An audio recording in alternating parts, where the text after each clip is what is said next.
À partir de l'été 1944, les soldats allemands et la population française basculent dans une expérience inversée. C'est au tour des Allemands de connaître la défaite sur le front ouest face aux troupes alliées et à la résistance. Jusqu'en 1945, 250 000 soldats allemands sont capturés par l'armée française et par la résistance. Américains et britanniques livrent 750 000 captifs aux autorités françaises. Au total, 1 million de prisonniers de guerre allemands se retrouvent entre les mains françaises. Comme au temps de la Première Guerre mondiale, de 1914 à 1918, la population française va vivre au contact de ces prisonniers, qui vont contribuer à la reconstruction du pays et à la relance de son économie. Jules Alix, membre de la Résistance en 1944, sous la fausse identité de Gilles Langlois, raconte sa rencontre avec le lieutenant allemand Peter Becher qui avait été capturé. Alors un après-midi, j'arrive là, aux loges à Saint-Carnet, et qu'est-ce que je vois? Bon, 7 ou 8 camarades, dont 3 ou 4 que je connaissais bien puisqu'on jouait au football, et puis, mais surtout, j'ai vu deux Allemands. Après j'ai su que c'était un officier, le lieutenant Peter Becher, mais je les ai vus en train de creuser chacun d'eux une tombe à peu près de 15 cm de profondeur sur toute la longueur donc prévue pour mettre un homme. Et je suis devenu vraiment en colère. Je leur ai dit, mais vous n'allez quand même pas les tuer. Et je m'adressais à celui qui semblait être le chef à ce moment-là. Bon, il m'a regardé, j'ai regardé les autres, un silence impénétrable, et bon, on attend. Et en fin de compte, bon, l'après-midi s'est passé, et le soir même, nous avons quitté les loges pour aller sur Calorga, dans une autre ferme aussi. Moi, c'était autour du 4-5 août 1944. Et ces Allemands, ces deux prisonniers, là, Paul Becher et son collègue, là, ont été livrés donc le soir même au capitaine Vanier, qui donc les a emmenés à Dinan, où il y avait une garnison et quelques autres prisonniers aussi. Hein. On ne tue pas, pour moi, forcément, on ne tue pas des gens sans défense comme ça, et en plus, leur faire creuser leur tombe. Ça, c'est un souvenir 70 ans après qui devient encore c'est très très lourd et pesant par moments. J'ai été affecté donc dans la gendarmerie nationale le 22 août 1944 et j'ai été affecté à Jugon.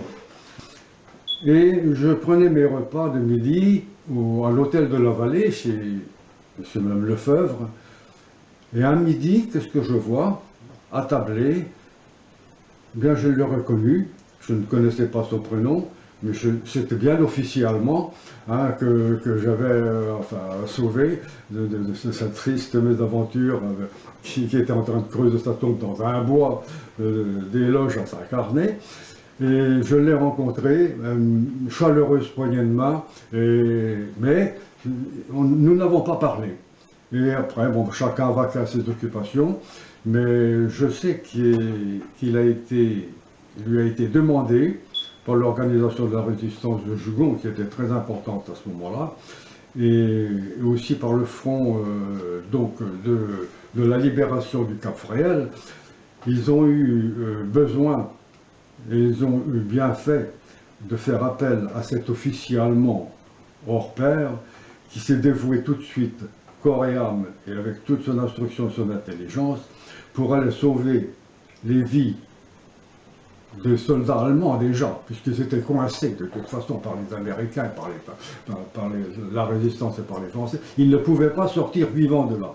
Donc Paul Becher est intervenu, et il n'a pas réussi du premier coup, parce que bon, l'obstination de certains guerriers, c'est parfois incontrôlable.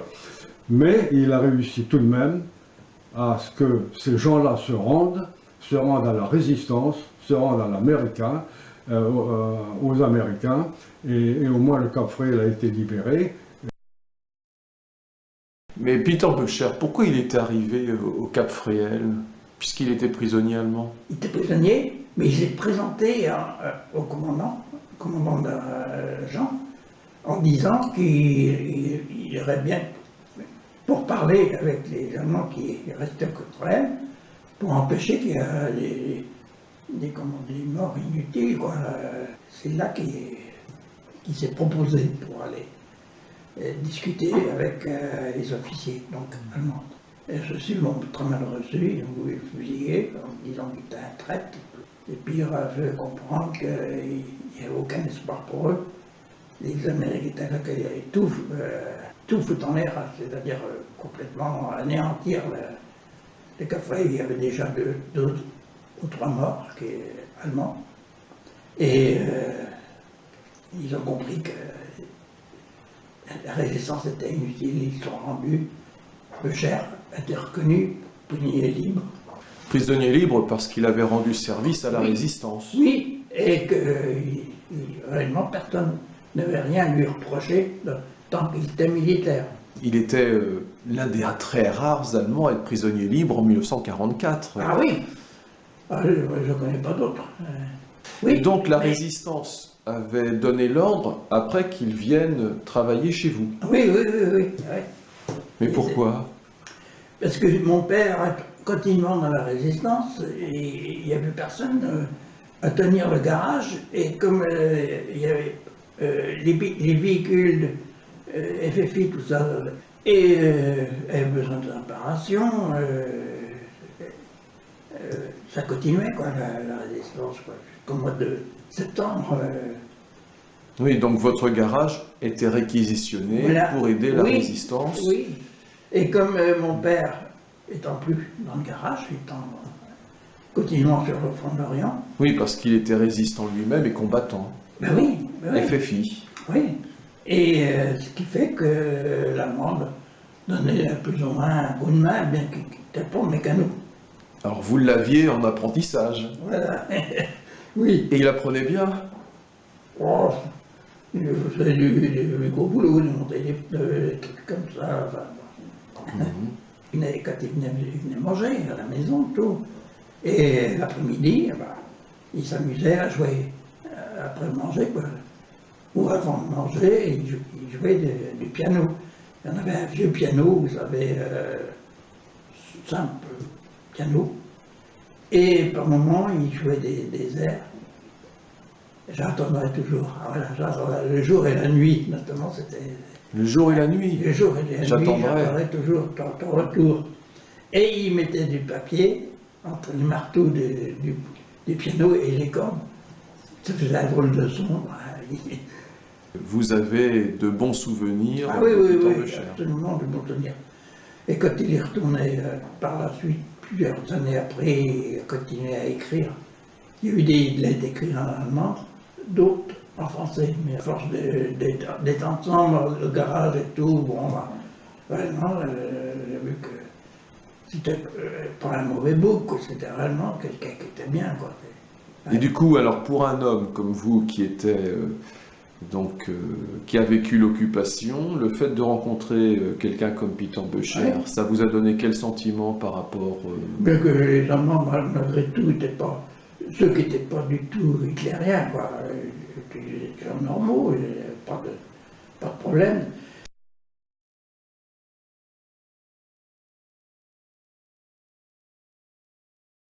Quand je suis arrivé à Guébriand, la caserne Guébriand, la caserne de gendarmerie, à Saint-Brieuc, en octobre 1944, il y avait des gens qui faisaient les travaux d'entretien de la cour. Et j'ai appris, quelques temps plus tard, qu'il s'agissait d'Allemands. Et après, nous, on fréquentait ces gens-là, on les rencontrait au cours de nos déplacements dans la cour, quand on jouait au foot ou quand on faisait différentes choses. Et ma foi, ils se comportaient normalement. Et ce qu'il y a, c'est que personnellement, physiquement, j'avais un problème parce qu'il y en avait un qui s'appelait Karl et moi, je m'appelle Charles. Et évidemment, il était habillé comme moi. Il avait un pantalon kaki et une chemise bleue. Et moi, à l'époque, c'était des surplus américains et j'étais habillé de la même façon. Et mes parents, il leur arrivait de se tromper et de l'appeler. Et quand ils appelaient Charles, et ben, lui, il venait. Et puis quand il arrivait tout près, ben, les parents disaient non, non, pas toi. Et il y avait une très très grande cour avec des marronniers. Donc à cette époque-là, les feuilles commençaient à tomber. Donc ils ramassaient les feuilles, puis ils faisaient les travaux d'entretien, peinture et autres. Mais il n'y avait aucune hostilité à leur égard. Ce qui m'étonne d'ailleurs, parce qu'au fond, tout ce qui était allemand, après ce qu'on avait vécu, on avait quand même tendance à dire les Boches et on n'avait quand même pas digéré toute cette période. Et ça venait juste de se produire, mais à leur égard, au fond, ils avaient notre âge. Hein. Moi, celui qui s'appelait Karl, il avait quel âge? Il avait peut-être 20 ans. Et moi, à l'époque, j'avais 15 ans, 15-16 ans. Donc, il n'y avait pas une grosse différence entre nous. Il y avait le problème de la langue, quand même, qu'on ne pouvait pas s'expliquer avec eux. Il faut dire que c'était une caserne.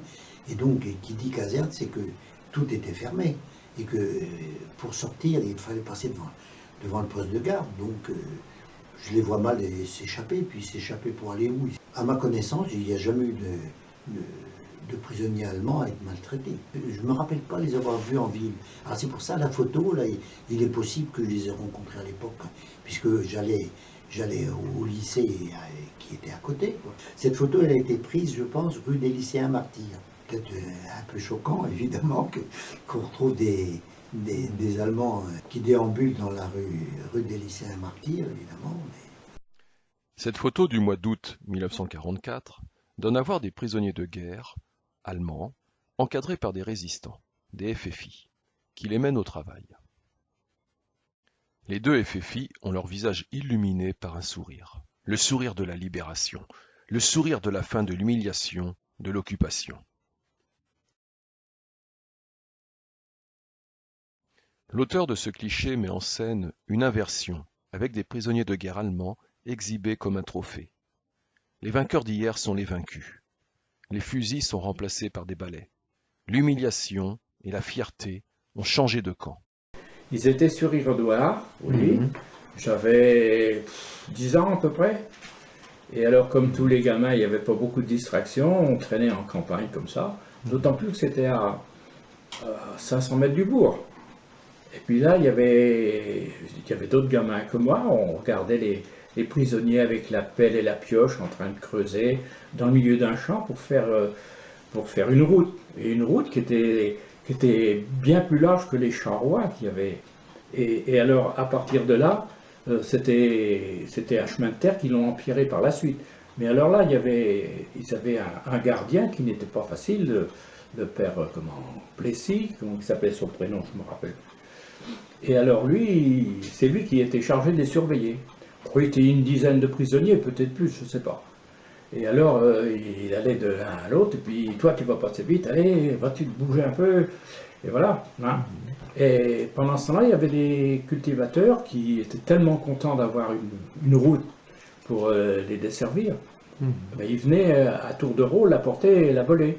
Mais bon, lui, le chef, il avait toujours droit à la voler. Forcément, il commençait par lui. Mais des fois, les autres, ils n'avaient pas le droit. Il dit, ça sera pour le prochain coup. Le carnet de contrôle du commando 343 de la commune de Lenfin. Alors, ce document est un document que j'ai récupéré dans les papiers de mon père. Mon père a été l'un des deux gardiens du commando allemand qui se trouvait sur la commune de Lenfin. Ils étaient une trentaine à peu près d'hommes qui étaient détachés de Lamballe, et cette trentaine d'hommes avaient été envoyés sur la commune de Lenfin pour effectuer des travaux de réalisation, enfin de mise en conformité d'un chemin vicinal, d'un chemin d'exploitation pour les fermes, qui a été transformé en voie. Alors à l'époque, bien sûr, c'était pas goudronné, c'était une route empierrée. Voilà. C'était en fait un cahier de pointage des présents. Donc on a la liste des prisonniers allemands qui figurent ici, hein, on le voit là, sur cette page-là. Donc vous avez la liste des différents prisonniers qui est là. On a des éléments sur leur date de naissance, leur lieu de naissance, leur résidence, et derrière vous avez des feuillets où on pointait en fait leur présence, et c'est ce document que mon père devait servir journellement, je pense, à l'époque. Il avait une clé, il allait leur fermer le lieu où ils étaient en résidence le soir, il fermait à clé, et le lendemain matin, au moment de partir au travail, il allait leur ouvrir et tout le monde partait avec lui en groupe. Et à ma connaissance, il n'y a pas eu d'altercation. Bon, il devait faire preuve d'autorité puis imposer certaines règles. Par ailleurs, on remarque une chose aussi sur ce cahier dont on parlait là tout à l'heure. On trouve toute la liste des prisonniers et on voit à côté que sur le mois d'avril, par exemple, on leur faisait des attributions assez particulières. Je vais en prendre quelques-unes. Sur la première ligne là, concernant un monsieur Ted Jen, on voit une délivrance de fils noirs et blancs, 2 aiguilles à coudre, un peigne, du cirage. Pour le suivant, c'est une lame de rasoir, 2 brosses à dents, du dentifrice. On voit aussi des choses un peu particulières. Là, sur l'un d'entre eux, c'est un peigne et puis du vin rouge. C'est assez curieux, là. Un autre, du dentifrice, un crayon et un blaireau. Du sel, enfin, il y avait du sel, du café, enfin bref. Mais au fait, Guy, je me permets comme ça, mais pourquoi ça t'a intéressé d'aborder cette question-là? La première question, c'est-à-dire que, comme quand j'ai acheté le terrain en 1984, où j'ai construit, juste à côté, il y a une carrière. Et la carrière, j'étais étonné que la carrière existait encore à cette époque-là. Et ils m'ont dit, les voisins, les anciens m'ont dit, ben voilà, cette carrière-là a été ouverte par les Allemands, par les prisonniers allemands. Et donc, en fin 45 et 46, donc ils sont venus casser des cailloux avec la brouette, et ils sont venus ouvrir donc cette route-là de Caressien à direction le bourg de l'Enfin. C'était pour relier plus directement Quintin à l'Enfin. Je suis né ici, là tout près, là, donc il n'y a pas eu de problème. Bon, il y a eu juste une période que ma mère moi-même disait que mais là c'était différent, c'était la butte rouge là-bas, vous savez, de côté l'Ermitage Lord, qui a eu une exécution un soir de 26 mois, 25 mois, 25, ça c'était autre chose, c'était la commandanture qui agissait et ramenait des prisonniers de Plaisidie, dont aussi Mireille Chrysotome, qui a été une résistante de briochine, qui avait été arrêtée du côté de Corlay, paraît-il, à bicyclette, alors qu'elle transportait des messages, quoi. Et ces gens-là ont été fusillés là-bas, mais ça c'est sur la butte rouge et sur la commune de l'Ermitage d'Orge, à Lorge exactement. Parce que ma mère, moi, elle m'a toujours dit, jusqu'à la fin, elle m'a dit, je lui demandais, parce que bon, elle est décédée l'année dernière, mais elle avait 93 ans, je lui demandais quelle est ce qui avait marqué le plus de sa vie, parce que c'est une grande vie quand même, et puis elle avait dit comme ça, ben, c'est l'enterrement de la butte rouge, parce que tous les cercueils étaient alignés dans le bourg de l'Ermitage Lord, tous alignés. Et puis là, vraiment, il y avait une grosse cérémonie, et puis elle dit c'était ça, l'émotion. Et donc, malgré la violence du drame qui a été vécue par rapport à cette exécution de résistants, il n'empêche qu'après coup, une fois la guerre terminée, quand ces prisonniers de guerre sont arrivés par rapport aux l'Enfin, prisonniers, ça n'a pas amené d'animosité, parce qu'avec eux, ça s'est, à ma connaissance, bien passé, il n'y a pas eu de tension particulière. Puisqu'ils jouaient quand même avec les enfants. Ouais. Donc quand tu joues avec les enfants, parce qu'ils avaient des enfants aussi. Ils étaient proches de la population. C'est ça. Et ils ne cherchaient pas à faire querelle à qui que ce soit. Ils étaient là juste pour travailler par rapport à la commune. Puis voilà. Si je suis autant intéressé par cette époque de 1940-1944, c'est que toute la guerre, j'ai vécu auprès des soldats allemands dans mon pays de Pludino, où la garnison allemande était dans l'école, dont nous avions été chassés, mais lorsque 1944 est arrivé, l'année de la libération, c'était une toute autre affaire. Un jour, un détachement a traversé mon pays et est passé à Pludino à 7 h du matin. Et là, ils ont vu un civil habillé en kaki, sur lequel ils ont ouvert le feu. Ensuite, ils ont tiré sur toute la population qui pouvait se trouver dans le secteur. Et ma mère et moi-même, nous avons fui au travers des jardins. Et après avoir escaladé un talus et tombé dans les orties au pied de ce talus, nous entendions derrière nous les bottes des soldats allemands qui étaient sur le haut du talus, qui piétinaient des planches. Et ils tiraient avec un fusil mitrailleur sur un résistant qui se sauvait dans la prairie voisine. Or, ce soldat allemand qui était au-dessus de nous, puisque les douilles nous tombaient dessus, les douilles vides, nous a certainement vus. Ma mère avait une jupe bleu-blanc-rouge qu'elle avait confectionnée spécialement pour la Libération. Et moi qui avais 10 ans, je n'arrêtais pas de dire à ma mère, il faut se rendre, parce que je savais ce que c'était que de jouer à la petite guerre. Et ma mère me disait, tais-toi, tais-toi, tais-toi.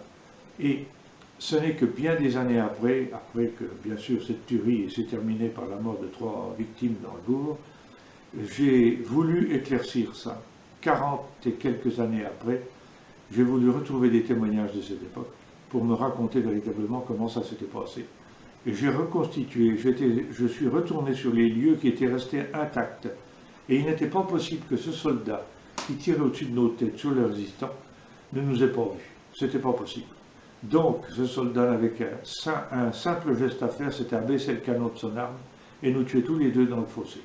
Donc, s'il ne l'a pas fait, c'est qu'il avait quand même certains sentiments d'humanité, alors que à 50 mètres de là, un autre soldat allemand tuait ma tante dans une planche de haricots d'une rafale de mitraillette dans le dos, en lui découpant le buste comme un pointillé.